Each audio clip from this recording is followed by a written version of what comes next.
Dans ce monde, plusieurs espèces différentes parcourent la planète, chacune avec ses propres forces et capacités spéciales, et puis il y a des humains comme Let, qui sont pratiquement inutiles.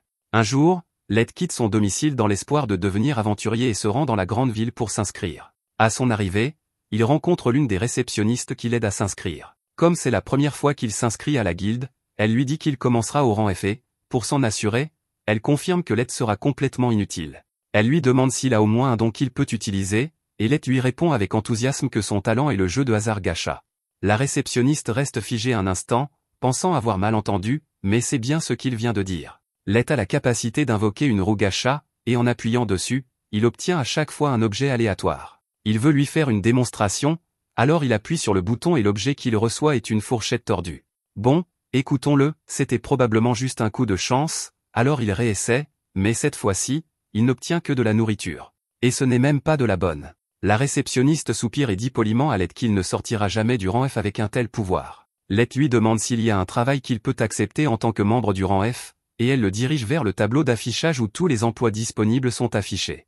Mais en plus d'être inutile, il n'est jamais allé à l'école, donc il ne sait pas lire. La réceptionniste comprend sa situation, alors elle sort une liste et dit à Let que les meilleures options pour lui pour le moment sont les travaux de ramassage de bois, de transport de terre ou d'aménagement paysager, mais que le salaire est à peine supérieur au salaire minimum, donc il ne gagnera pas beaucoup. Let répond qu'il sera heureux de le faire. Plus tard dans la journée, il se met donc à faire autant de travail manuel que son petit corps peut supporter, et à la tombée de la nuit, il a à peine gagné assez d'argent pour couvrir ses frais d'hébergement. Cependant, alors qu'il marche dans la rue, un groupe d'hommes bêtes passe par là et repère immédiatement Let comme une proie facile. Il le bouscule donc intentionnellement et lui vole son argent. Let les supplie de le lui rendre, car sans cet argent, il va devoir passer la nuit dans la rue, mais les hommes bêtes s'en moquent, et franchement, tout le monde s'en moque aussi, car les humains normaux sont au bas de la hiérarchie des espèces, et personne n'est prêt à prendre sa défense. Let s'assoit dans la boue tandis que tous les passants le traitent de bon à rien sans raison, jusqu'à ce que quelqu'un s'arrête pour lui venir en aide. Let prend la main de la femme, pensant qu'elle est une humaine comme lui, mais lorsqu'il se rend compte qu'il s'agit d'une elfe, il recule de peur, pensant qu'il va encore être victime d'abus. L'elfe lui dit qu'il n'a pas à s'inquiéter et, pour le prouver, elle s'agenouille dans la boue pour le serrer dans ses bras. Let a du mal à croire qu'une elfe puisse traiter un humain comme lui avec autant de gentillesse, mais elle ne semble pas mentir, alors il décide de se laisser faire. Elle le présente aux autres membres de son groupe et lui explique qu'ils forment la Concorde des tribus, un groupe qui rassemble des membres des 9 races du monde entier dans le but d'éradiquer la discrimination entre les races. Le chef est un homme bête nommé Gourou, et l'elfe s'appelle Sacha. Il compte déjà des membres issus de la plupart des différentes races, il ne leur manque plus qu'un humain pour devenir leur 9e membre, et c'est pourquoi ils veulent demander à l'aide de rejoindre leur groupe. Tout cela semble bien sur le papier, mais parmi toutes les personnes qu'ils auraient pu choisir, ils ont vraiment dû choisir un garçon de 12 ans sans défense et sans pouvoir pour rejoindre leur groupe spécial. Au moins, cette fois-ci, il n'y a pas d'huile pour bébé. À partir de ce moment-là, chaque fois que Concorde part en mission, Let les accompagne en tant que porteur de bagages, mais il est toujours aussi inutile qu'avant, car, moins de 10 minutes après le début de la mission, il est presque tué d'un seul coup par un monstre serpent géant. Heureusement, Drago et Sacha parviennent à le sauver avant qu'il ne lui arrive malheur, mais Sacha lui dit qu'il doit vraiment se ressaisir, car c'est l'un des donjons les plus dangereux au monde et que tout ce qui s'y trouve peut littéralement le tuer. Il doit donc veiller à rester près de l'équipe. Let s'excuse pour son erreur, mais Sacha ne veut pas qu'il se sente trop mal, alors elle lui demande simplement de s'approcher pour qu'elle puisse vérifier s'il est blessé ou non. Pendant qu'elle s'occupe de Let, les autres s'approchent et se moquent de Sacha qui ne rate jamais une occasion de dorloter Let.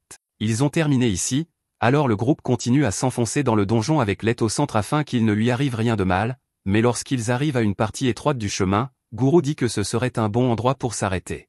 Let suppose qu'il veut dire qu'il souhaite faire une pause, alors il pose son sac et commence à préparer du thé pour tout le monde, mais Drago lui dit que ce n'est pas nécessaire, car ils sont en fait là pour l'exclure du groupe. Let n'en croit pas ses oreilles, il leur demande s'il s'agit d'une blague, mais littéralement tous les membres du groupe, y compris Sacha qui était si gentil avec lui il y a une minute, changent soudainement d'attitude et traitent Let d'humain laid, stupide et bon à rien. Let ne comprend pas ce qui se passe, alors il lui explique tous qu'ils ont fait semblant de l'aimer pendant tout ce temps, et que toute cette histoire de vouloir se débarrasser de la discrimination, c'était un mensonge éhonté. En fait, ce sont parmi les personnes les plus racistes que vous puissiez rencontrer, et il meurt d'envie de se débarrasser de Let depuis le jour où il les a rejoints. Si tel est le cas, Let demande alors pourquoi ils ont pris la peine de lui demander de les rejoindre, et Gourou lui répond qu'il ne s'intéressait à lui qu'à cause de son talent. Let ne comprend pas ce qu'il veut dire, car son talent de gacha est aussi inutile que possible, mais même si c'est vrai, il est similaire à celui du maestro, et les supérieurs du Concorde voulaient voir si le talent de Let allait évoluer vers quelque chose d'utile, alors on leur a demandé d'être gentils avec lui jusqu'à ce moment-là, même s'ils n'en avaient pas envie. Cependant, ses supérieurs ont récemment décidé que Let était une cause perdue, et le groupe n'a donc plus aucune raison de faire semblant de s'intéresser à lui. Let n'arrive pas à comprendre tout ce qu'ils viennent de dire, et le groupe se rend compte qu'il a peut-être laissé échapper trop d'informations, mais cela n'aura bientôt plus d'importance, car Let ne sortira pas vivant de ce donjon. Ses yeux s'écarquillent dès qu'il les entend dire cela, et une seconde plus tard, Guru utilise ses griffes pour lui lacérer le visage, lui faisant clairement comprendre qu'ils ont vraiment l'intention de le tuer. Il se met à courir pour leur échapper, mais ils se contentent de rire et lui disent que même s'il parvenait à s'échapper, il finirait par mourir aux mains d'un monstre au hasard dans le donjon. Cela dit, ils pensent qu'il sera beaucoup plus amusant de le tuer de leurs propres mains, alors Sacha prend son arc et lui tire dans la cuisse pour l'empêcher de s'échapper.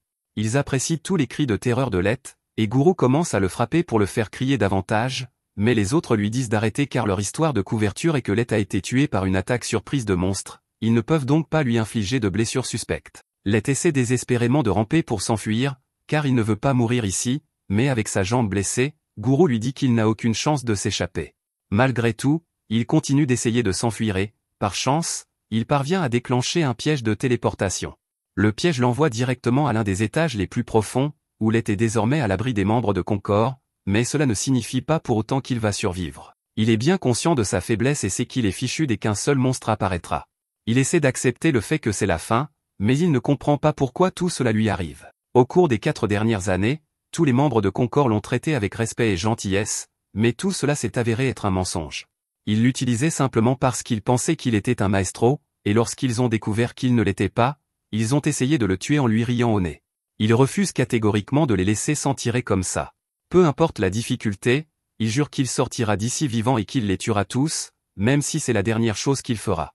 Cependant, à ce moment précis, Let entend quelque chose s'approcher derrière lui et, à sa grande horreur, il découvre une chimère de niveau 1000 qui le fixe du regard. Même les aventuriers les plus forts n'ont que quelques centaines de niveaux, et il n'a jamais vu un monstre comme celui-ci auparavant, ce qui signifie qu'il a dû être téléporté dans l'une des parties les plus profondes de l'abîme. Alors que le monstre s'approche de lui, il se pisse presque dessus de peur, car il sait qu'il n'a aucune chance de vaincre cette créature. Tout ce qu'il a pour l'instant, c'est son pouvoir gacha, qui n'a jamais vraiment fait ses preuves en matière d'utilité. Il n'a pas d'autre choix, alors il commence à appuyer frénétiquement sur le bouton, espérant que cela le sauvera, et miraculeusement, alors que le monstre se jette sur lui, Saru Gacha se transforme et une fille magnifiquement faite apparaît, détruisant le monstre en un instant. Let s'envoie après ce qu'il vient de voir, alors il reste assis là tandis que la fille s'approche de lui. Elle s'agenouille devant Let et pose sa main sur sa joue pour soigner sa blessure, car elle ne pouvait supporter la vue de telles cicatrices sur son beau corps. Let est stupéfait, car toute la douleur a disparu. La servante l'appelle, maître, et lui demande son nom. Il lui répond qu'il s'appelle Let, et sur le champ, elle jure de le servir avec une loyauté éternelle pour le reste de sa vie. Elle s'appelle Mei, elle est connue sous le nom de servante Everseeking et son niveau est supérieur à 9000. Elle dit qu'elle est une servante ultra rare issue de la compétence gacha de Let, et que son existence même est liée à lui. Mais Let a du mal à comprendre tout cela, car il a toujours pensé que sa compétence gacha était complètement inutile, et qu'il était donc impossible qu'une personne aussi extraordinaire que Mei puisse en sortir. Mei lui demande la permission d'évaluer sa capacité afin de pouvoir déterminer sa véritable nature. Let est surpris d'apprendre que Mei possède une capacité d'évaluation, mais elle lui précise qu'il ne s'agit que d'une de ses nombreuses compétences. Let lui dit qu'elle est libre de l'évaluer, alors elle commence le scan et est vraiment impressionnée par ce qu'elle voit. La compétence gacha de Let comporte des dizaines de couches de protection, de sorte que seules les personnes du niveau de Mei sont capables d'en voir les véritables capacités. D'après ce qu'elle peut en juger, elle peut être utilisée un nombre illimité de fois. Les récompenses qu'elle génère dépendent de la densité de mana environnante et vont des rangs extra et super ultra rares à normal et erreur. Let ne comprend pas vraiment ce dont Mei parle, alors elle lui explique qu'il y a toujours du mana présent dans l'atmosphère, mais que la densité de mana à la surface est assez faible, ce qui réduit à presque zéro les chances de débloquer une récompense utile comme Mei. Cependant, dans les profondeurs d'un donjon comme celui-ci, la densité de mana est incroyablement élevée, donc la probabilité de réussite d'une invocation augmente de manière exponentielle. Mei suppose que Let a dû s'aventurer intentionnellement dans les profondeurs du donjon pour révéler le véritable potentiel de son don, mais cela est loin d'être la vérité. Il est venu ici avec des personnes en qui il pensait pouvoir avoir confiance, mais elles ont toutes fini par le trahir. Elles lui ont lacéré le visage, lui ont tiré dans la jambe et se sont moquées de lui pendant tout ce temps. Tout ce que Let voulait, c'était offrir une vie meilleure à sa famille, mais ils ont essayé de le tuer simplement parce qu'il est humain. Il se met à crier qu'il ne leur pardonnera jamais tant qu'il vivra, mais Mei prend Lett dans ses bras pour le réconforter, car elle déteste le voir si triste. Elle sait qu'elle ne pourra jamais comprendre la souffrance que Lett a dû ressentir, mais elle sait comment le réconforter. Elle assure à Lett que dès qu'il en donnera l'ordre, elle fera aligner les têtes de ces traîtres sur le sol dans l'heure qui suit, mais il se lève et lui dit qu'elle ne peut pas faire ça. Mei lui dit que des scélérats comme eux ne méritent aucune pitié, mais il ne lui a pas demandé d'attendre parce qu'il pense que les tuer serait une erreur, c'est plutôt parce qu'il veut être celui qui se vengera de ses propres mains. Il est tombé dans leur piège et a failli mourir de leurs mains parce qu'il était trop faible pour se défendre, alors il veut devenir assez fort pour s'assurer que rien de tel ne lui arrive à nouveau. Il sait que cela semble farfelu pour un faible comme lui de dire qu'il veut devenir fort, mais Mei ne pense pas que ce soit impossible. Elle jure que s'il veut devenir assez fort pour se venger lui-même, elle fera tout ce qui est en son pouvoir pour que cela arrive. Nous faisons un bond en avant de 3 ans, et au milieu du donjon abyssal, Lett a utilisé son pouvoir gacha pour bâtir une nation entière et invoquer une armée de serviteurs puissants qu'il adore tellement qu'ils sont prêts à payer cher pour avoir une tasse de l'eau de son bain. Alors que lui et Mei marchent dans les couloirs, elle est vraiment agacée par toutes les fées servantes qui essaient constamment d'attirer l'attention de Lett, mais celui-ci ne voit pas cela comme un problème, car c'est juste un signe de leur dévouement à son égard. Ils se rendent en ville pour saluer le peuple de Lett, et tout le monde ici l'aime et le respecte sincèrement en tant que chef. Quelqu'un mentionne même que les réserves mensuelles de sucreries sont presque épuisées, et Lett promet de se renseigner pour en obtenir davantage. Il pense qu'il s'agit peut-être d'un problème d'approvisionnement, car la ville compte beaucoup plus d'habitants qu'il y a 3 ans, et il devra donc s'adapter pour répondre à la demande accrue. En attendant, Lett demande à Mei si elle sait ce que font les autres serviteurs d'élite qu'il a invoqués. Elle lui répond qu'Aoyuki est occupé à cartographier la zone autour de l'abîme et Kelly est occupé à rechercher de nouveaux sorts pour aider Lett à atteindre ses objectifs. Il est reconnaissant que tout le monde fasse autant pour l'aider, mais Mei n'a rien mentionné à propos de Nazuna, alors il se demande ce qu'elle fait ces derniers temps. Mei explique que Nazuna se contente pour l'instant de patrouiller à l'intérieur du château, mais ce n'est pas parce qu'ils ont besoin de sécurité supplémentaire à l'intérieur, c'est parce qu'elle est trop bête pour aider à quoi que ce soit qui n'implique pas de combat. Pendant ce temps, à l'intérieur du château, nous voyons Nazuna se promener joyeusement dans les couloirs sans se soucier de rien, mais tant qu'elle ne cause pas de problème, il la laisse généralement faire ce qu'elle veut. Quant à Lett, c'est l'heure de sa séance d'entraînement quotidienne, il va donc retrouver l'un de ses serviteurs d'élite, Jacques. Même s'il dispose de tous ses puissants subordonnés pour le protéger, il veut quand même être assez fort pour se débrouiller seul, alors il sort souvent s'entraîner avec Jacques, et après 3 ans de cette routine, il est capable de lui tenir tête. De retour au château, Nazuna continue d'errer sans but jusqu'à ce qu'elle tombe par hasard sur quelques servantes chargées du ménage aujourd'hui. Elle leur dit qu'elle est en mission de patrouille très importante, et les servantes lui répondent toutes qu'elle fait du très bon travail, mais elles essaient en réalité de la flatter pour qu'elle leur rende service, et cela fonctionne. Maintenant qu'elle est de bonne humeur, elles lui disent qu'il y a un endroit spécial qu'elles aimeraient qu'elle patrouille pour elle, et Nazuna accepte sans hésiter d'écouter leur demande. Quelques minutes plus tard, Nazuna frappe à la porte de la chambre de Lett, mais à sa grande surprise, c'est Mei qui lui ouvre. Elle demande à Nazuna ce qu'elle fait là, et Nazuna répond fièrement qu'elle est en patrouille, ce qui est techniquement vrai, mais maintenant qu'elle y pense, elle se demande ce que Mei fait dans la chambre de Lett, alors qu'il est censé s'entraîner avec Jacques en ce moment. Mei essaie de trouver une excuse et dit qu'elle était juste en train de nettoyer la chambre de Lett pendant son absence, mais pendant qu'elle parle, Nazuna parvient à se faufiler à l'intérieur, et il est évident que Mei n'était pas vraiment en train de nettoyer. En fait, si Nazuna devait deviner, elle dirait que Mei était en train de se rouler sur le lit de Lett et de renifler son oreiller jusqu'à il y a quelques instants. Mei panique et dit que cela faisait simplement partie de sa technique spéciale pour faire le lit, et Nazuna ne remet pas en question une seule seconde à quel point cela semble stupide, alors elle commence à féliciter Mei pour son excellent travail. En parlant de travail, elle se souvient enfin que les fées domestiques lui ont demandé de transmettre un message à Mei, qui dit en substance qu'elles en ont assez qu'elle monopolise la chambre de Lett tout le temps, car elles veulent aussi renifler, je veux dire, nettoyer ses affaires. Nazuna ne comprend pas vraiment pourquoi elles en font toute une histoire, mais Mei comprend parfaitement le message, alors elle donne une petite récompense à Nazuna pour la remercier de sa peine et la renvoie. Maintenant qu'elle a transmis le message, elle se rend à la pâtisserie pour s'acheter une friandise avec l'argent que Mei lui a donné, puis elle tombe par hasard sur Aoyuki sur l'une des terrasses. Nazuna est surprise de la voir ici, car elle pensait qu'Aoyuki était en mission de surveillance, mais celle-ci se contente de miauler, et Nazuna n'a aucune idée de ce qu'elle veut dire. Lett est généralement capable de déchiffrer la signification de ces miaulements, mais Nazuna suppose qu'Aoyuki veut qu'elle détruise toute la forêt sans raison. Nazuna le ferait certainement si personne ne la corrigeait, alors Aoyuki est obligé de sortir de son personnage et de parler normalement pour dire à Nazuna qu'elle est juste venue lui remettre une partie de la carte qu'elle a terminée.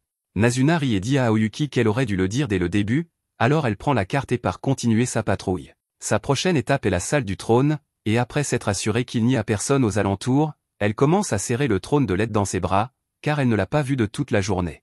Mais alors qu'elle est en train de le faire, elle entend soudain un grand craquement et réalise avec horreur qu'elle vient de casser l'aile d'un des éléments du trône. Elle va avoir de gros ennuis si quelqu'un s'en aperçoit, alors elle le répare frénétiquement juste assez pour qu'il se casse dès que quelqu'un d'autre le touchera, puis elle s'enfuit en courant. Dehors, Lett et Jack ont enfin terminé leur séance d'entraînement, ils décident donc d'arrêter pour aujourd'hui et se rendent au bain pour se détendre. Jack dit à Lett qu'il devient vraiment doué pour contrôler son corps et qu'il n'y a plus beaucoup de gens ici qui sont assez forts pour le suivre. Il en va probablement de même pour les gens à la surface, mais il rappelle à Lett qu'il ne doit pas se laisser aller à l'arrogance, car ils ne savent pas ce qui les attend à la surface. Lett répond qu'il comprend qu'il doit être prêt et promet de ne pas laisser son pouvoir lui monter à la tête afin de ne commettre aucune erreur le moment venu de se venger. Pendant ce temps, Mei a convoqué dans son bureau les 4 fées qui ont remis ce message à Nazuna, et elle ne semble pas contente. Elle leur demande si elles savent pourquoi elle les a convoquées ici aujourd'hui, et elles essaient de feindre l'ignorance, mais Mei leur lit leur lettre mot pour mot, et Nazuna lui a déjà dit que c'était elle qui avait écrit la lettre, elles ne peuvent donc pas se sortir de ce pétrin. Elles reculent toutes et commencent à s'excuser pour ce qu'elles ont écrit, mais elles essaient de minimiser leurs actes en disant qu'elles l'ont fait uniquement par souci pour Mei. Elles disent qu'elles savent qu'elle a été très occupée ces derniers temps, alors elles ont voulu alléger sa charge de travail en prenant en charge le nettoyage de la chambre de Lett à sa place, et peut-être en reniflant 1 ou 2 oreillers pendant qu'elles y étaient, mais là n'est pas la question. Mei est également déçue par le fait qu'elles aient demandé à Nazuna de faire le sale boulot à leur place, car elle aurait peut-être accepté si elles avaient eu le courage de lui transmettre leur message en personne. Elle leur dit que leur demande a été rejetée et que, jusqu'à nouvel ordre, elles seront chargées de nettoyer tout le couloir qui mène à la salle du trône, sans pouvoir utiliser de magie pour accélérer le processus. Les servantes n'arrivent pas à croire que Mei leur ait confié une tâche aussi impossible, car il faudrait une éternité pour nettoyer à la main cet immense couloir, mais Mei ne pense pas que ce soit si difficile. Au contraire, elle dit qu'elle leur rend service, car des personnages de niveau 500 comme elle doivent travailler dur si elles veulent atteindre son niveau. De plus, Mei les informe qu'elle va bientôt se rendre à la surface pour une mission pour Lett, et que les 4 devront donc prendre le relais pendant son absence.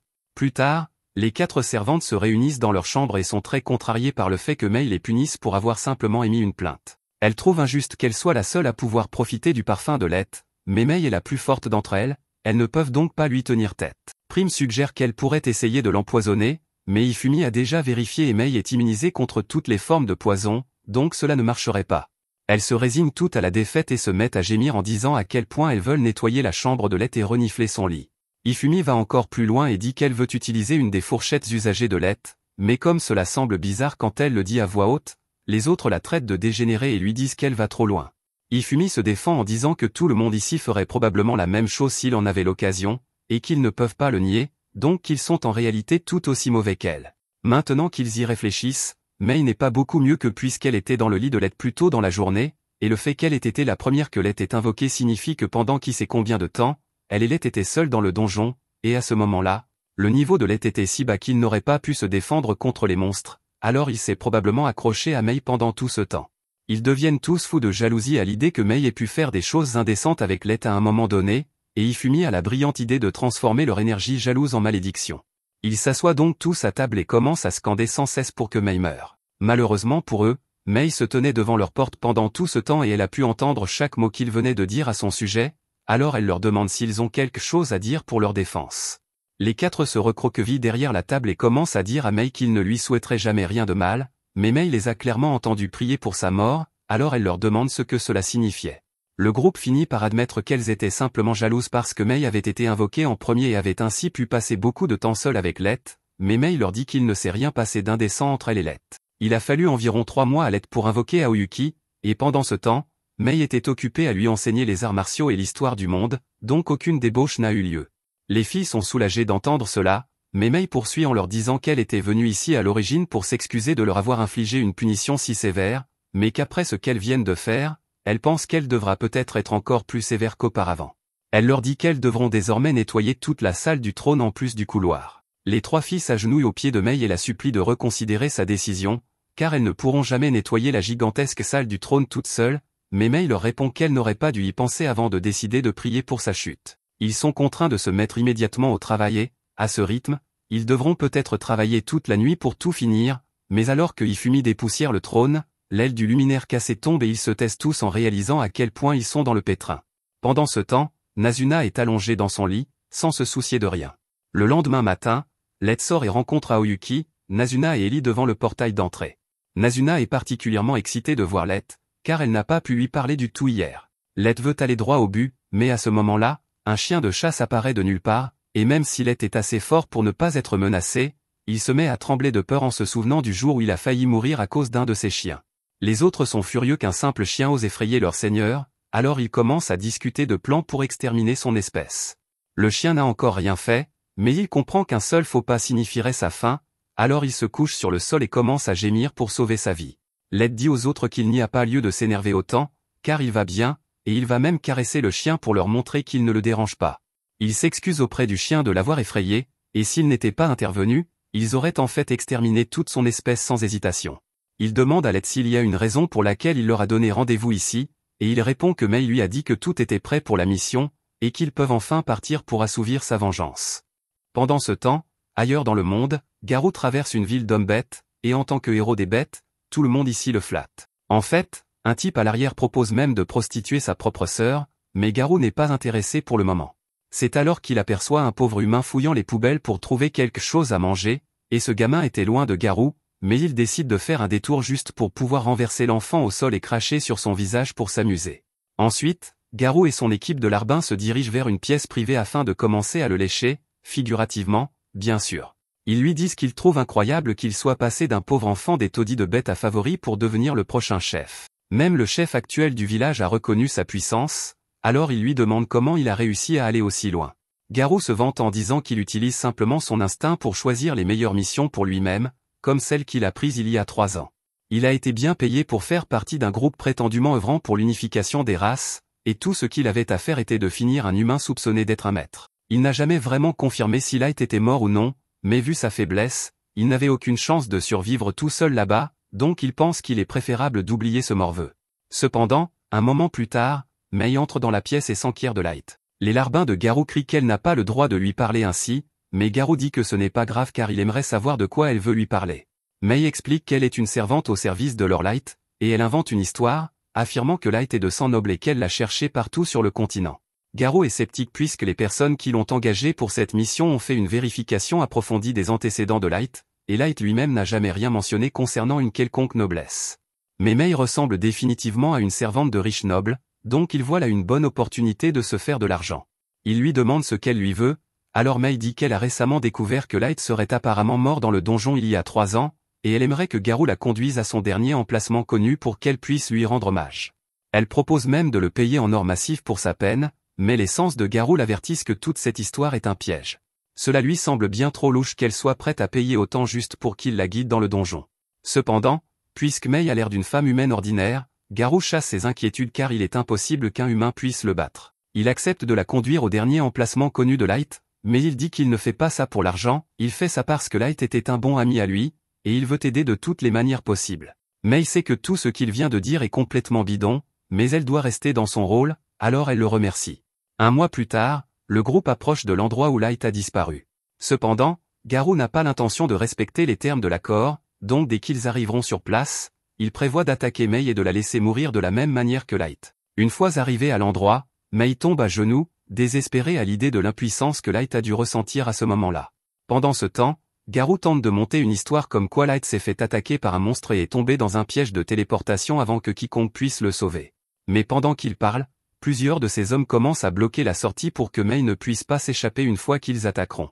Ils sont sur le point de lui sauter dessus, mais Mei dit soudain que si seulement elle avait été avec Light depuis le début, il n'aurait pas été trompé et trahi par de si viles raclures. Dès qu'il l'entend dire cela, Garou panique et recule car personne à part les autres membres du groupe et les supérieurs ne sait ce qui s'est vraiment passé ici.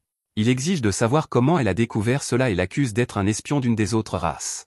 Mais Mei se sent insultée par cette déclaration, elle est et sera toujours une servante dédiée à servir Lord Light de tout son être, et que Garou suggère qu'elle est autre chose est un crime punissable de mort. Garou sent une pression terrifiante émaner de Mei, et même si elle n'est qu'une humaine, son instinct lui dit de fuir cet endroit immédiatement.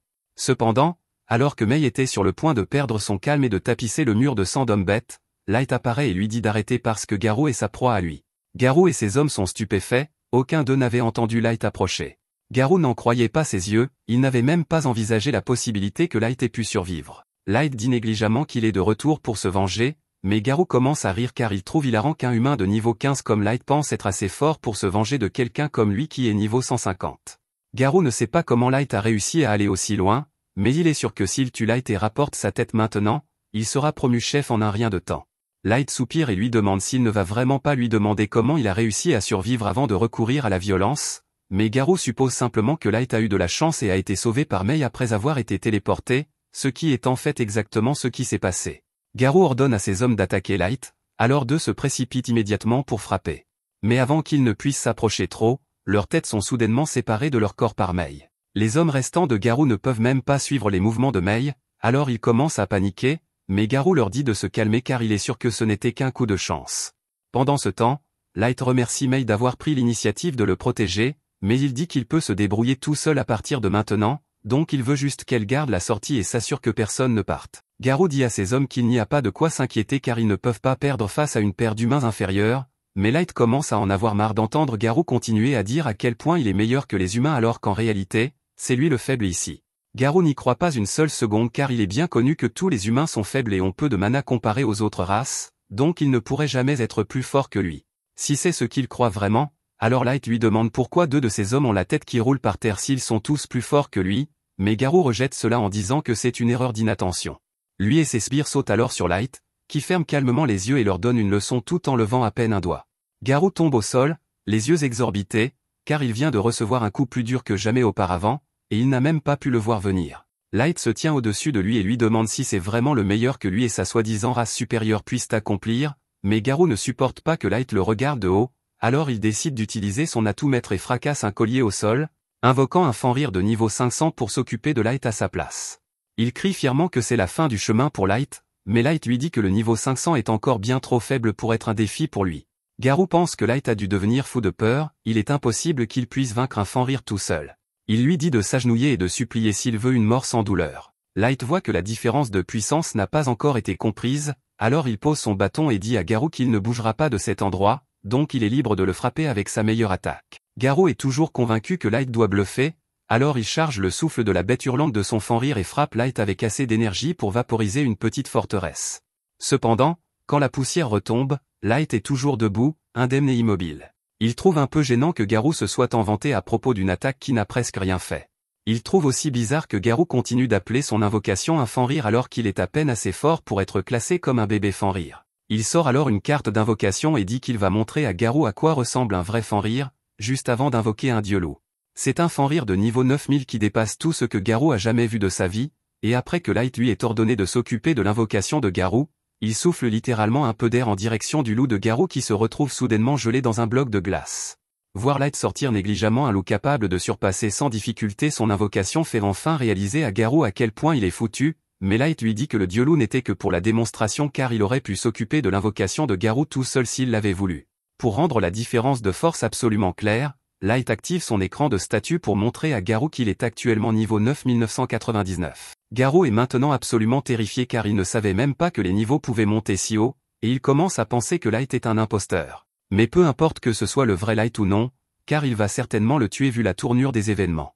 Il jette ses armes et sa fierté et commence à supplier Light d'épargner sa vie. Il dit qu'il ne faisait que suivre les ordres de son pays et qu'il ne l'aurait jamais trahi autrement. Il lève les yeux, espérant que Light aura pitié de lui, mais avant tout cela, Light dit qu'il a quelques questions pour Garou. Premièrement, il l'interroge sur les maîtres que ses supérieurs lui ont demandé de trouver, mais Garou dit qu'il ne sait pas réellement ce que c'est. Light lui demande alors pourquoi ces mêmes supérieurs ont ordonné à Garou et aux autres de le tuer après avoir confirmé que Light n'était pas un maître, mais Garou n'a vraiment aucune information, il a juste obéi aux ordres. Light demande alors au reste des hommes bêtes s'ils savent quelque chose sur les maîtres, et ils mentent tous en disant que oui, espérant que Light les épargnera. Mais à l'instant suivant, Mei les tranche tous en morceaux pour avoir osé énoncer des mensonges devant leur Light. Light se retourne alors vers Garou et dit qu'il a une dernière question à poser, mais au cas où il penserait à mentir, il devrait savoir que l'œil du jugement de Mei peut dire s'il est honnête ou non, et il n'aimera pas ce qui se passe si elle découvre qu'il ment. Puisque l'intuition de Garou est si aiguisée, Light lui demande s'il pense qu'il serait possible de gagner une guerre contre les nations de la surface telle qu'il est maintenant. Garou hésite et déglutit, mais il finit par dire à Light que sa force incroyable lui donnerait certainement un avantage au début de la bataille, mais qu'il finirait par perdre. Il n'est toujours qu'une seule personne, donc gagner une guerre entière contre des nations qui ont d'innombrables soldats, armes et objets à leur disposition serait pratiquement impossible. Garou pense que Light sera contrarié par la réponse qu'il vient de donner, mais Light peut dire que Garou disait la vérité, et il s'y attendait déjà.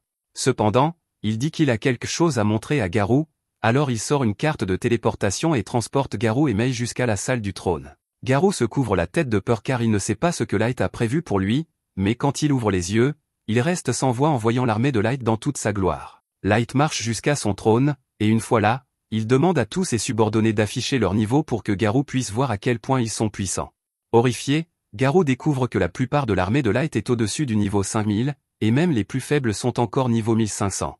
Maintenant que Garou a vu sa véritable puissance militaire, Light lui demande s'il serait possible de gagner une guerre contre la surface avec une armée comme celle-ci, et l'expression sur son visage en dit long à Light. Maintenant qu'il a confirmé qu'il peut gagner, en récompense, Light dit qu'il va pardonner à Garou pour toute la douleur qu'il a causée à l'époque. Light dit qu'il va infliger à Garou une souffrance constante qui le fera supplier la mort, et Garou sait qu'il ne peut rien y faire car à ce stade, Light pourrait tout aussi bien être un dieu de la destruction. Le lendemain, Light retourna dans son village natal pour retrouver sa famille et l'emmener dans sa cité souterraine, mais malheureusement, à leur arrivée, il ne trouva qu'un tas de décombres et de chair en décomposition. Apparemment, le village avait été détruit environ 6 mois auparavant par des forces inconnues, et personne n'avait été épargné. Light fouilla le village à la recherche de cadavres afin de pouvoir leur offrir des funérailles dignes, et à son grand soulagement, il ne trouva aucun corps appartenant à ses frères et sœurs. Il en conclut donc qu'il devait être encore en vie quelque part. Cependant, ses parents n'eurent pas cette chance. Gold demanda à Light s'il allait bien, car cela devait être très difficile à accepter pour lui, mais il répondit qu'il allait bien. Pour l'instant, ils doivent se concentrer sur la mission qui les attend, et ils demandent donc à Gold et Nemunu de l'aider à rassembler autant d'informations que possible. Même s'ils savent désormais que leur armée est assez forte pour affronter les forces mondiales, il serait imprudent de se lancer immédiatement dans la guerre. Ils souhaitent donc en savoir plus sur la puissance de chaque nation. De plus, il est presque certain que la destruction de sa ville natale est liée au fait qu'il était soupçonné d'être un maître, il veut donc découvrir ce qu'est un maître et pourquoi cela vaut la peine de verser autant de sang. S'il découvre qu'il s'agit simplement d'une bande de riches salauds avides de pouvoir, il jure qu'il réduira le monde en cendres et qu'il forcera les responsables à avaler ses cendres. Gold comprend pourquoi Light est si en colère, mais il lui recommande de contrôler sa rage lorsqu'ils sont en présence d'autres personnes, car l'énergie qu'il dégage pourrait tuer instantanément une personne normale. Light s'excuse pour son écart et sort un objet appelé « Masque du Fou », afin de réprimer son énergie et de cacher son identité. Il fait ensuite ses adieux aux tombes de ses parents et s'excuse de ne pas avoir pu les sauver. Lui, Nemunu et Gold s'envolent alors vers la ville de Daga, mais Nemunu est curieuse, car elle ne sait pas ce que Light compte faire une fois qu'ils seront arrivés. À ce moment-là, Gold dit à Nemunu qu'elle doit faire attention à la façon dont elle s'adresse à leur seigneur lorsqu'ils sont à la surface, et Light lui explique que le fait de l'appeler par son vrai nom alerterait les personnes derrière, Conquet. Il prévoit donc d'utiliser le nom, Dark, pendant leur mission. Nemunu dit qu'elle comprend, et quant à ce que Light prévoit de faire à Daga, il lui dit qu'il va s'inscrire comme aventurier sous le nom de Dark, et qu'à mesure qu'il gravira les échelons, il pourra recueillir de plus en plus d'informations auprès des gros bonnets de la guilde. Au bout d'un moment, Nemunu aperçoit la ville de Daga à l'horizon, et comme ils ne veulent pas attirer trop l'attention en arrivant par les airs, Light suggère d'atterrir dans la forêt et de finir le trajet à pied. Cependant, avec la magnifique armure de Gold, ils vont forcément se faire remarquer. Alors que les 3 compagnons traversent la forêt, ils tombent sur un marchand humain en train de se faire voler par un groupe de nains. Ils auraient préféré rester cachés jusqu'à leur arrivée en ville, mais l'armure de Gold est dotée d'animations scintillantes intégrées, et les bandits le remarquent immédiatement. Ils essaient alors de le voler lui aussi, mais cela ne se passe pas très bien pour eux, et les nains se retrouvent tous ligotés au milieu de la route. Les 2 humains sont extrêmement reconnaissants d'avoir été sauvés, et ils proposent à Light et aux autres de les conduire en ville en signe de gratitude. En chemin, le fils de l'homme raconte à quel point Gold est incroyable, car il n'avait jamais vu quelqu'un vaincre des nains aussi facilement auparavant. L'homme suppose qu'ils doivent être un groupe d'aventuriers célèbres, mais Light lui répond qu'ils ne sont en fait même pas encore enregistrés. L'homme est choqué d'entendre cela, mais il leur dit que s'ils veulent vraiment s'enregistrer comme aventuriers, Daga est l'endroit idéal, car c'est l'une des plus grandes guildes de la région, et elle se trouve juste à la frontière entre les royaumes des elfes, des nains et des humains. Un nombre important d'humains s'y rassemble, ce qui en fait l'une des villes les plus accueillantes pour l'humanité. Il a même réussi à y ouvrir un hôtel humain assez prospère, et il invite Light et les autres à y séjourner s'ils ont besoin d'un endroit où loger. Peu après, ils arrivent à Daga, et Light et les autres demandent à Cornell de les déposer à l'entrée de la ville, car ils veulent faire le reste du chemin à pied. Pour Gold et Nemunu, c'est la première fois qu'ils voient une ville en surface, et ils remarquent qu'il y a beaucoup de magasins qui vendent des armures et des armes, mais Light leur explique que c'est simplement parce qu'il y a beaucoup d'aventuriers ici. Sans oublier que le royaume des nains est tout proche et que ces derniers sont spécialisés dans la forge, il est donc normal qu'ils vendent leurs produits ici. Une fois le groupe arrivé à la guilde, Némumu remarque que tous les humains semblent se disperser dès qu'une personne d'une autre race passe à proximité, et là étant déduit que les humains sont également maltraités dans la ville, même si cela n'est pas immédiatement évident.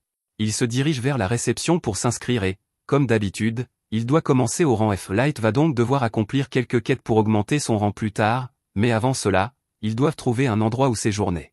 Light se souvient que Cornell a mentionné qu'il possédait un hôtel, alors lui et les autres décident de s'y rendre. Cornell est surpris de revoir Light et lui demande ce qu'il peut faire pour lui.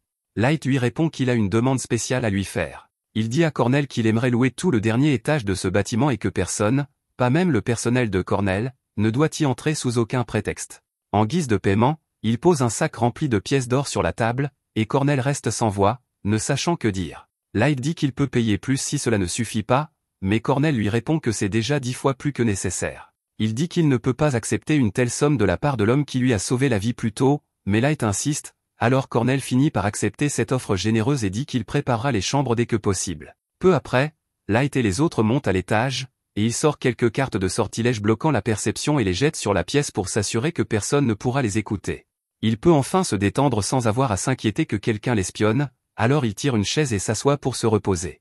Pendant que Light est assis, Némumu prend la parole et lui dit que même si elle est consciente qu'il est très puissant et qu'il a choisi de devenir aventurier ici pour recueillir des informations, il y a toujours un risque qu'il soit blessé à la surface, et qu'elle pense donc qu'il serait plus sûr pour Light de retourner dans la cité souterraine et de les laisser s'occuper des choses ici tout seul.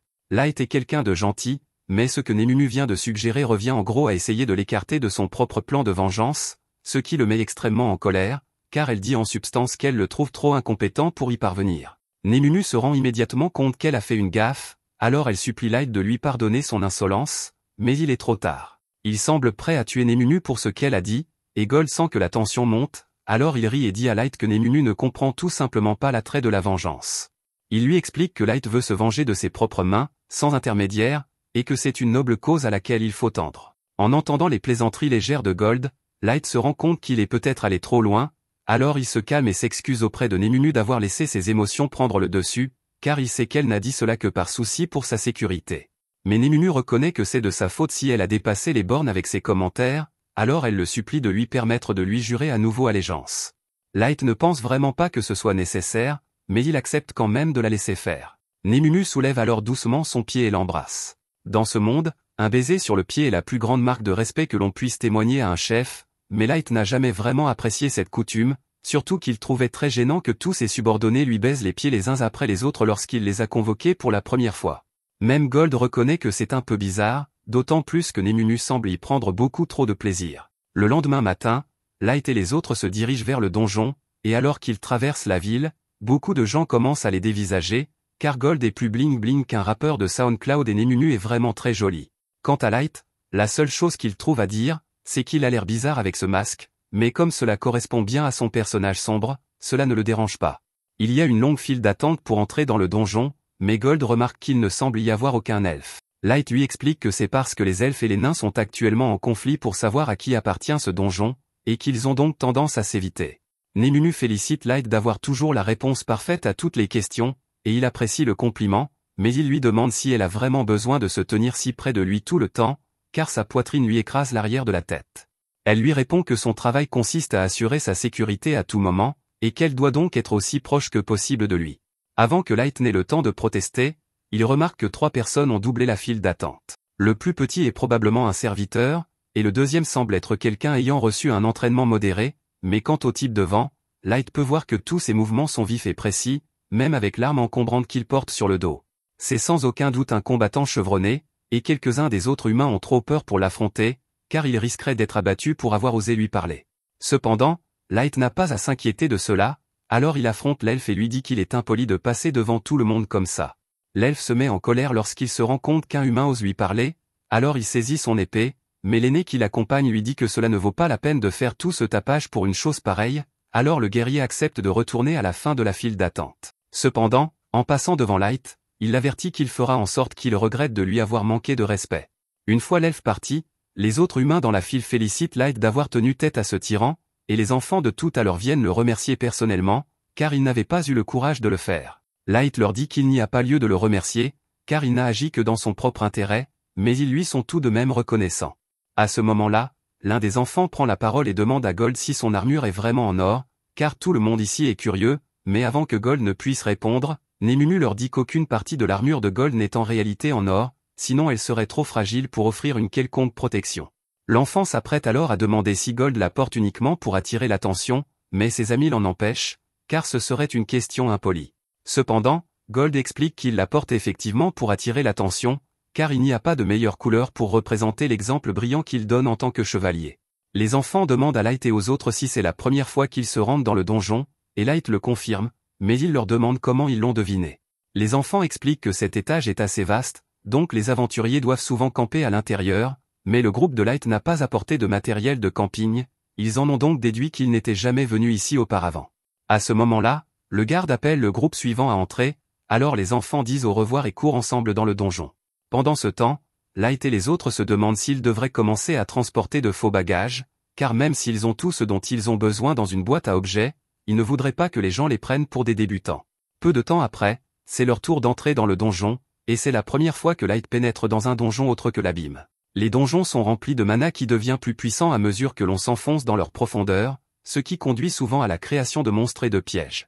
L'intérieur d'un donjon est donc pratiquement un monde à part entière. Une fois arrivé au premier étage, Light jette un sort de dissimulation sur tout le groupe afin que les ennemis ne puissent pas les repérer, puis ils s'envolent tous vers le deuxième étage. Pendant ce temps, l'elfe de tout à l'heure est occupé à passer sa colère sur un groupe d'orques, car il n'arrive pas à croire qu'un humain ait osé lui parler de cette manière. Il s'appelle Quito et prétend être un héros légendaire du royaume des elfes, avec le sang d'un maître coulant dans ses veines, ce qui lui vaut le respect. Il affirme que cela ne serait jamais arrivé si son niveau n'était pas si bas, mais Yanni lui répond qu'un niveau de 1005 cents est déjà bien supérieur au niveau maximum habituel pour les elfes. Quito rétorque que cela ne suffit pas, car il a besoin d'une puissance suffisante pour anéantir tous les imbéciles qui se sont moqués de lui. Yanni lui dit qu'il le comprend, car lui aussi veut se venger des idiots qui ont refusé de reconnaître ses recherches et l'ont exilé, et qu'il serait donc ravi d'utiliser ses recherches pour aider Quito à monter encore plus de niveau. Pendant ce temps, Light et les autres sont déjà arrivés au troisième étage et viennent de venir à bout d'une grande horde d'orques. Light suggère qu'ils devraient commencer à rentrer maintenant, car ils ont déjà obtenu suffisamment de preuves pour la guilde, et ce combat l'a laissé assez sale, il veut donc prendre un bain. Dès que Némumu entend cela, elle propose de laver chaque centimètre carré du corps de Light à leur retour, mais il ne répond pas. Sur le chemin du retour, Light et les autres croisent les enfants qu'ils ont rencontrés plus tôt, ils descendent donc pour les rejoindre, mais soudain, ils entendent beaucoup de bruit provenant de la forêt, et des dizaines de loups en sortent en courant. Les enfants disent à Light qu'ils doivent battre en retraite car ils ne pourront pas combattre les loups, mais Light leur répond qu'ils n'ont pas à s'inquiéter pour les loups, car une menace encore plus grande les attend, une mante géante à 4 pattes. Les enfants n'en croient pas leurs yeux, car l'espèce des monstres mantes était censée avoir été exterminée il y a 10 ans, et ils ne peuvent en aucun cas s'en occuper seuls. Le chef demande à Mia d'essayer de frapper la mante avec un peu de magie pour la distraire, mais il sait que cela ne suffira pas. Il se tourne donc désespérément vers Let et les autres et leur demande de l'aider à désorienter le monstre afin qu'ils puissent tous s'échapper ensemble. Cependant, après avoir entendu que les enfants prévoyaient de battre en retraite, Let leur demande si cela signifie qu'ils ne verront pas d'inconvénient à ce qu'il s'en charge lui-même. Les enfants pensent qu'il est fou, car une mante comme celle-ci doit être au moins de niveau 500, mais Let leur dit qu'il n'y a pas lieu de s'inquiéter, car lui et ses amis sont tout à fait capables de s'en occuper. Gold s'avance pour lui asséner le premier coup, et à sa grande surprise, la mante est capable de bloquer plusieurs de ses attaques sans subir beaucoup de dégâts, ses griffes doivent donc être plus solides qu'il ne le pensait. Let décide de passer à l'action et lance une flèche enflammée directement sur la mante, mais avant qu'elle ne l'atteigne, celle-ci la part et la renvoie directement sur Let. En voyant cela, les enfants pensent que Let et les autres sont en difficulté, alors ils demandent à Mia de se dépêcher de lancer son sort d'attaque, mais elle est bien trop excitée par ce que Let vient de faire pour se concentrer. Il vient d'utiliser un sort de combat sans avoir à prononcer d'incantation, et elle ne savait même pas que c'était possible. Les autres ne connaissent pas grand-chose à la magie, ils ne peuvent donc pas juger de ce qui est impressionnant ou non. Cependant, Gold leur dit qu'il ferait mieux de rester en retrait et, en prime, il leur promet de leur donner une petite leçon sur ce que signifie être chevalier.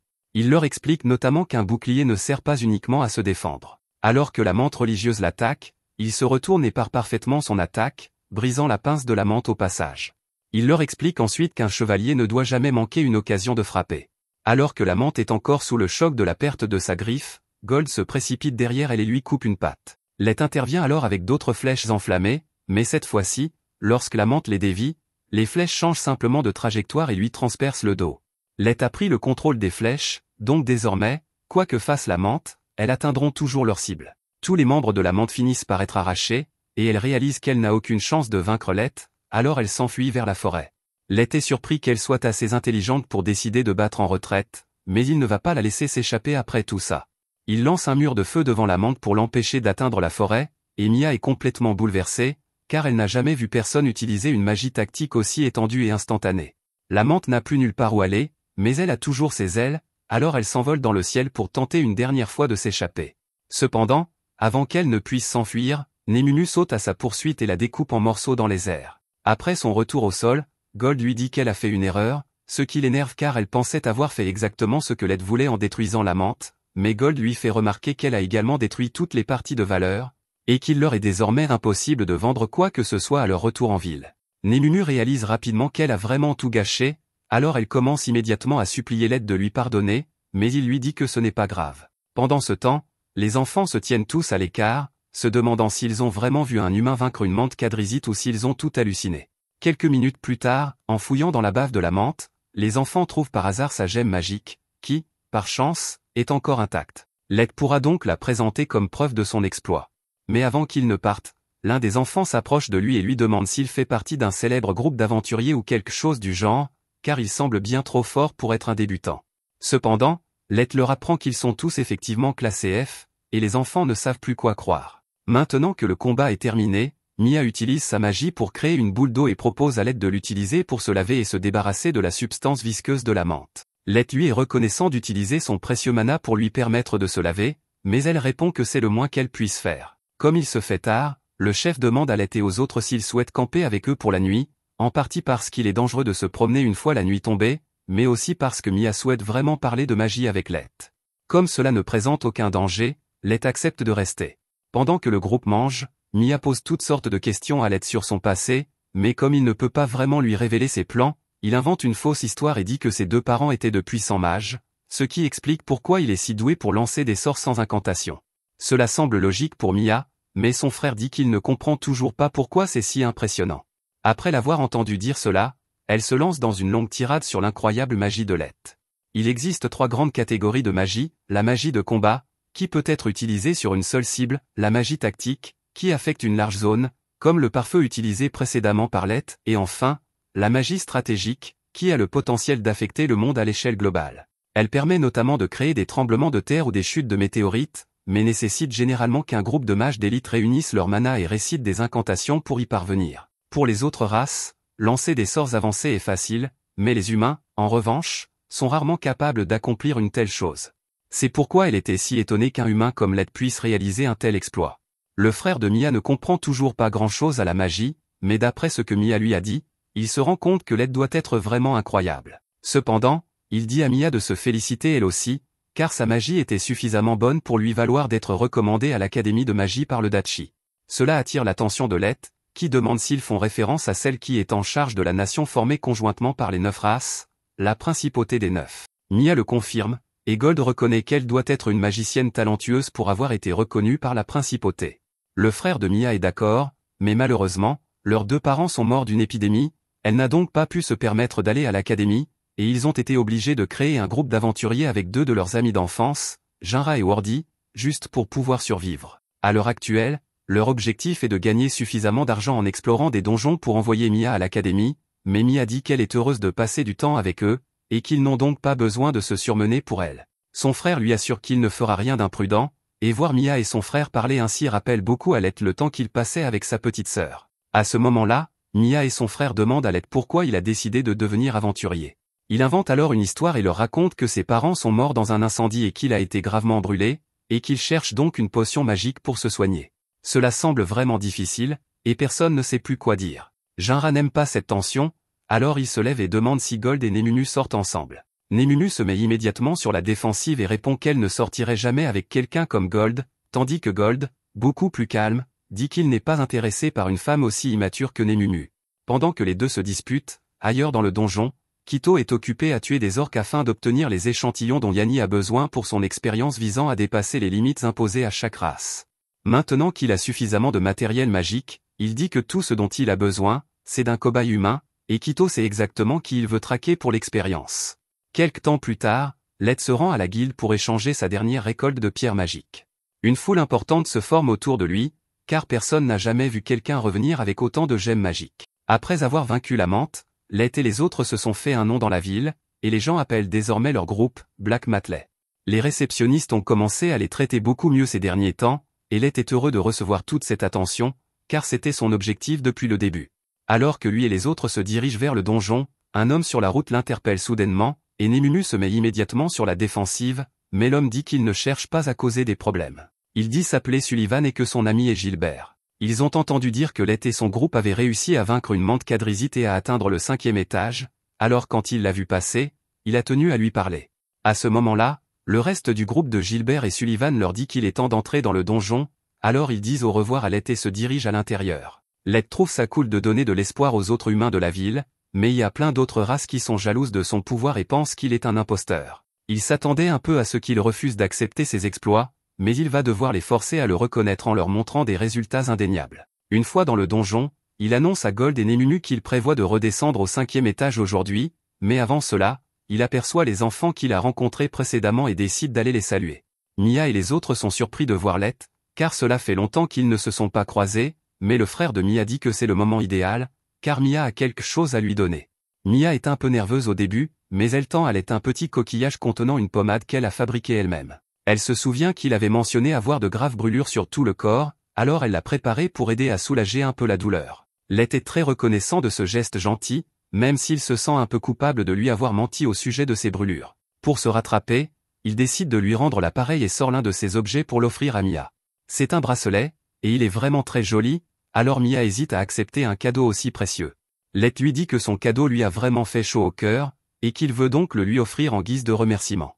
Elle accepte le cadeau avec joie et dit à Let qu'elle le chérira pour toujours. Mais après le départ de Let et des autres, Nemunu lui demande s'il est sûr qu'il était judicieux de lui donner un objet de classe et cesse aussi facilement. Ce bracelet était un bracelet à souhait et, selon la volonté de celui qui le porte, il peut réaliser un petit miracle. Let a donc pensé que ce serait un excellent cadeau pour quelqu'un comme Mia. Peu de temps après, ils arrivent au 5e étage, qui est entièrement recouvert de neige. Cela joue en leur faveur, car la neige leur sert d'excellente couverture. Let dit donc à Gold et Nemunu qu'ils sont chargés de traquer Yanis pendant son absence, puis il active un objet de téléportation qui le renvoie dans sa salle du trône, dans la cité souterraine. Là, il savoure une bonne tasse de thé et demande à son équipe où en sont les opérations de vengeance. Ellie lui répond qu'elle a presque tout préparé et qu'ils pourront passer à la phase suivante d'ici peu. Let est ravi de l'apprendre et dit à Ellie qu'elle est libre d'utiliser toutes les ressources nécessaires pour que tout se passe bien. En attendant, il demande à Mai de continuer à gérer les affaires ici, dans l'abîme, et à Oyuki de poursuivre ses missions de reconnaissance. À ce moment-là, Nizuna lui demande s'il y a quelque chose qu'il souhaite qu'elle fasse en attendant, et Let ne sait pas vraiment quoi répondre, car Nizuna est plutôt inutile pour tout ce qui ne concerne pas la lutte contre les monstres, mais il ne veut pas non plus la mettre à l'écart, alors il lui dit de rester en attente pour protéger la ville au cas où un méchant puissant ferait son apparition.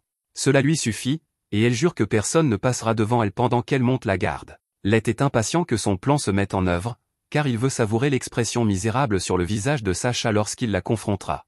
Pendant ce temps, ailleurs dans le donjon, Gilbert et Sullivan avaient installé leur campement et montaient la garde pendant que les autres membres de leur groupe dormaient. À un moment donné, Sullivan a dû aller faire pipi, alors il s'est éloigné un instant dans la forêt, mais à son retour, il a vu la tête décapitée de Gilbert gisant sur le sol, avec Quito debout au-dessus de lui. Les deux autres ont également été tués dans leur sommeil, et Quito explique clairement qu'il agit ainsi par pure haine envers l'espèce humaine dans son ensemble. Sullivan est furieux de ce que Quito a fait, mais il est assez intelligent pour savoir qu'il n'a aucune chance contre lui. Il lance donc une bombe fumigène et se met à courir pour pouvoir retourner à la guilde et rapporter ce qui s'est passé. Il pense avoir de bonnes chances de s'échapper, car la plupart des sorts magiques sont inutiles si l'on ne sait pas où se trouve son adversaire. Cependant, il est soudainement frappé dans le dos par quelque chose, et lorsqu'il lève les yeux, il voit Quito chevauchant un hoverboard magique. Il est ensuite assommé un instant plus tard par Yannick, qui reproche à Quito d'avoir tué tous les humains alors qu'il avait clairement demandé de les capturer vivants.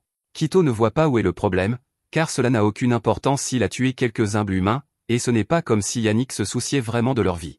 Mais il a besoin d'autant de cobayes que possible, car ses recherches sont actuellement instables, et Sullivan est voué à mourir des effets secondaires bien avant que Yannick ne les perfectionne. Ils doivent donc trouver d'autres cobayes humains. Peu après, à la surface, Nemunu se dispute avec la réceptionniste de la guilde pour essayer d'obtenir une promotion pour Light. Mais bien que la réceptionniste soit consciente de la force de Light, Elle a déjà fait une exception en le promouvant récemment durant FO-Randé, et trop peu de temps s'est écoulé pour qu'elle envisage une autre exception. Elle lui dit toutefois que s'il accomplit à nouveau quelque chose d'extraordinaire, la guilde n'aura d'autre choix que de le promouvoir. Light décide donc de tenter sa chance. Après avoir fouillé les environs toute la journée, il trouve un tract mentionnant un tueur d'aventuriers inconnus. Traquer ce tueur devrait être un exploit suffisant, il décide donc de se lancer à sa poursuite. Cependant, il n'a aucune piste à suivre, ce qui rend la tâche difficile. Gold lui suggère d'utiliser son pouvoir gacha pour obtenir une carte qui l'aidera à retrouver le tueur, mais Light lui répond que les cartes qu'il obtient sont complètement aléatoires, et que les chances qu'il reçoive une carte de pistage sont donc très minces. Dans ce cas, Nemunu demande s'il ne devrait pas retourner dans l'abîme pour trouver quelqu'un qui aurait des compétences plus adaptées à la traque, ce qui semble être une bonne idée, mais cela prendrait trop de temps, et il ne veut pas perdre trop de temps à attraper le tueur. Celui-ci semble cibler exclusivement les humains, et il ne veut pas laisser cela impuni. À ce moment-là, les trois sentent une faille spatiale s'ouvrir dans la pièce, ce qui signifie que quelque chose est sur le point d'apparaître. Ils se mettent donc en formation de combat et attendent de voir ce que c'est.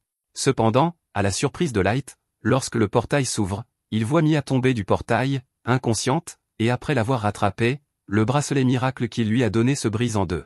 Light n'a aucune idée de ce qui lui est arrivé, mais il sait que cela doit être grave. Il la porte donc jusqu'à son lit et, ce faisant, l'entend marmonner qu'elle doit se dépêcher de lui dire quelque chose.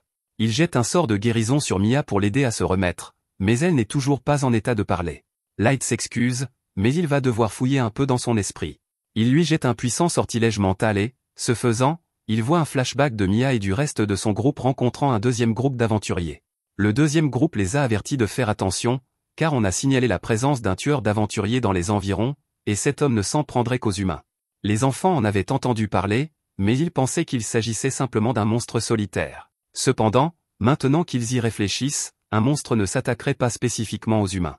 Après avoir entendu cela, Mia s'inquiète car elle sait que leur groupe n'aurait aucune chance si le tueur les attaquait, et il en va de même pour l'autre groupe d'aventuriers, c'est pourquoi il prévoit de quitter les lieux dès que possible. Avant de partir, le deuxième groupe dit aux enfants qu'ils devraient probablement quitter le donjon eux aussi, car tant que le tueur n'aura pas été capturé, les humains ne seront pas en sécurité ici.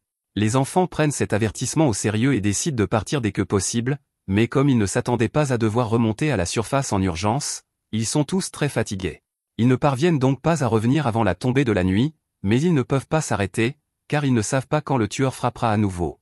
Et par malchance, quelques instants plus tard, ils entendent la voix de Yannick leur dire qu'il est dangereux de rester dehors à cette heure tardive. À ce stade, les enfants n'ont aucune idée que ces deux-là sont responsables des meurtres, alors Mia suggère de les avertir. Le groupe dit à Yannick et Keto qu'il y a eu une série de meurtres ici, et qu'il serait plus prudent de retourner à la surface pour l'instant.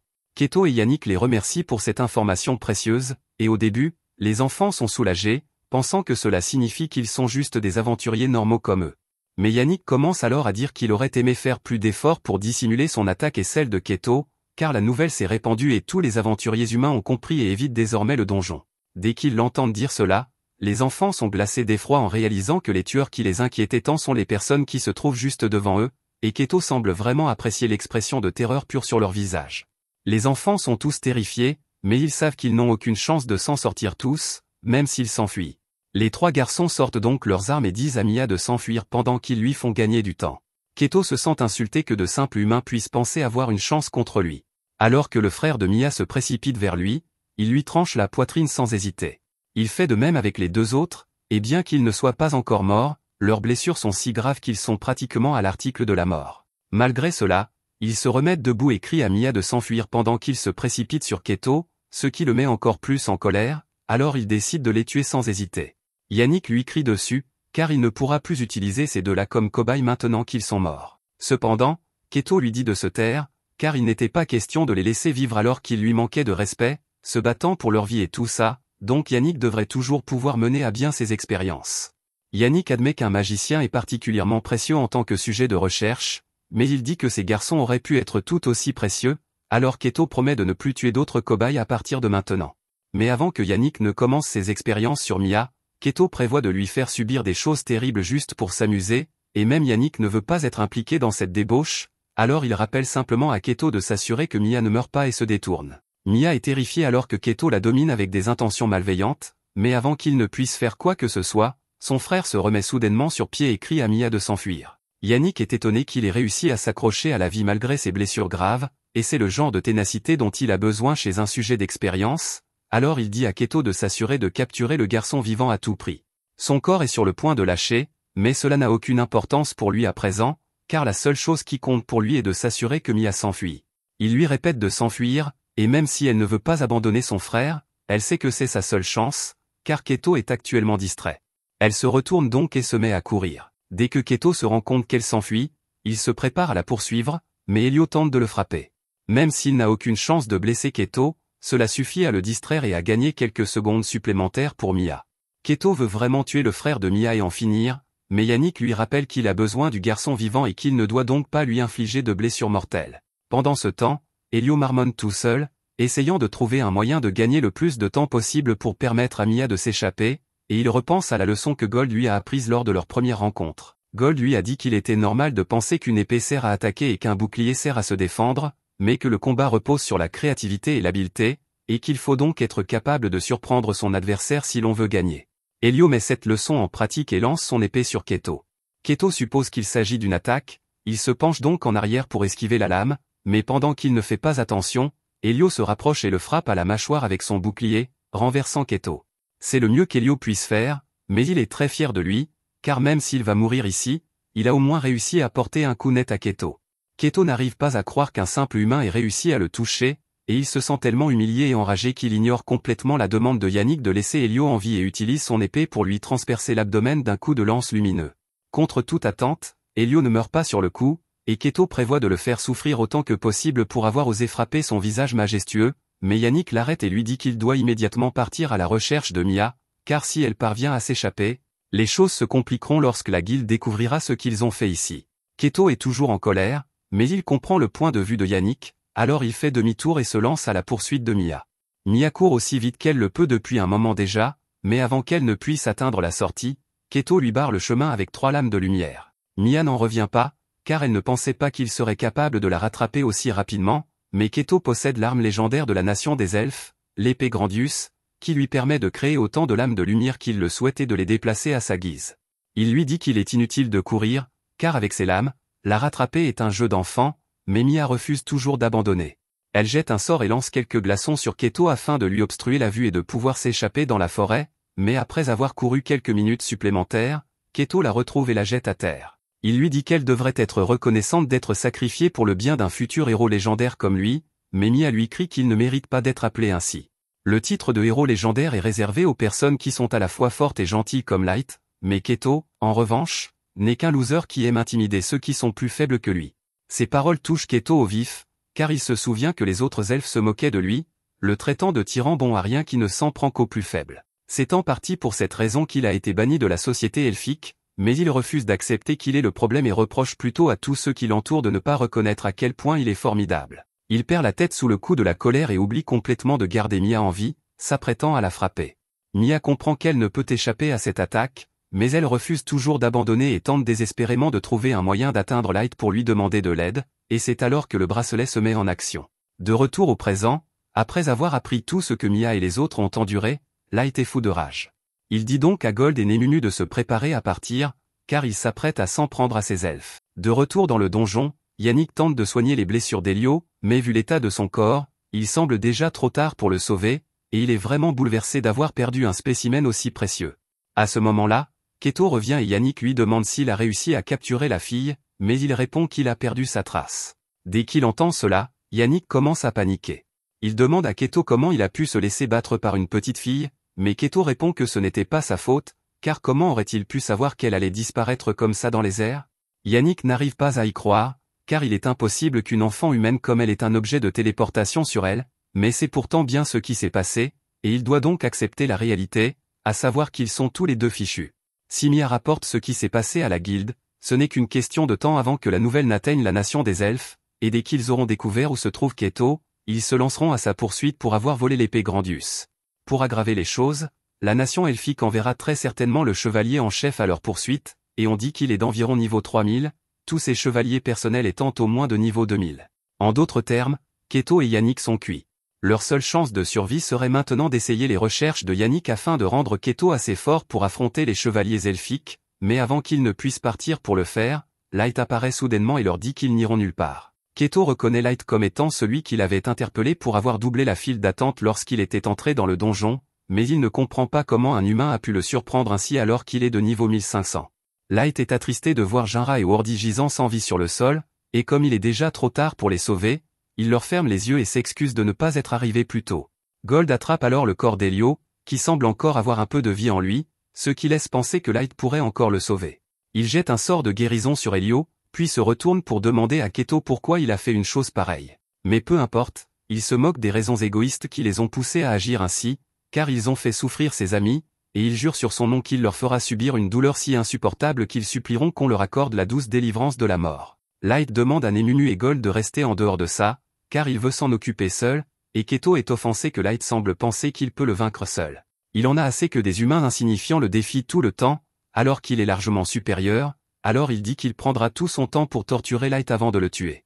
Mais après avoir lancé sa première attaque, Light la bloque facilement avec son bâton, et il est un peu déçu par Keto, car il s'attendait à plus de puissance de sa part. Il perd son sang-froid après que Light l'ait presque assommé avec son bâton et décide d'utiliser toute la puissance de son épée pour l'éliminer, mais malgré les dizaines de lames lancées sur Light, celui-ci parvient facilement à les contrer toutes avec un peu de magie de glace, laissant Keto complètement incrédule.